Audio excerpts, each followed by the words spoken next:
اللهم صل على محمد وعلى آل محمد كما صليت على إبراهيم وعلى آل إبراهيم إنك حميد مجيد.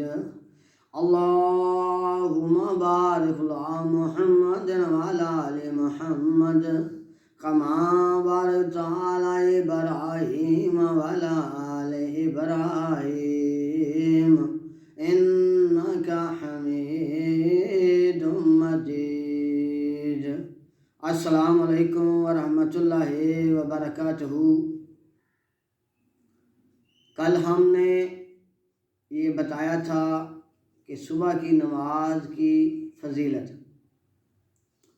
نمبر 1 کل بتایا تھا کہ نوری فرشتے دعا کرتے ہیں. آج ہم یہ بتائیں گے کہ اضافی رزق کیسے اللہ عطا کرتا ہے.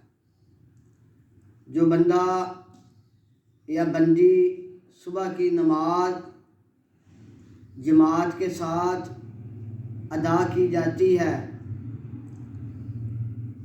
اور ادھر ہی وہ بیٹھ جاتا ہے، اللہ کا ذکر کرتا ہے، شراق ہونے تک، سورج نکلنے تک وہ اللہ کا ذکر کرتا ہے.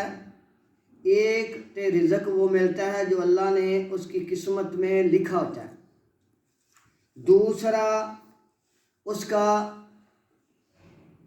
اضافی رزق اللہ رب العالمین عطا فرماتا ہے.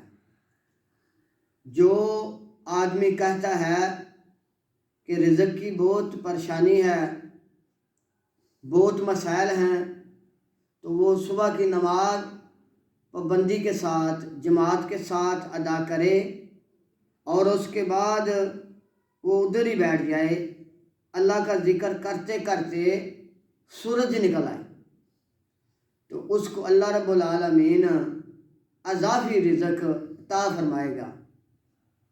انشاءاللہ یہ عمل کرنے سے انشاءاللہ اس کو اللہ تعالیٰ اضافی رزق فرمائے گا، اضافی رزق عطا فرمائے گا.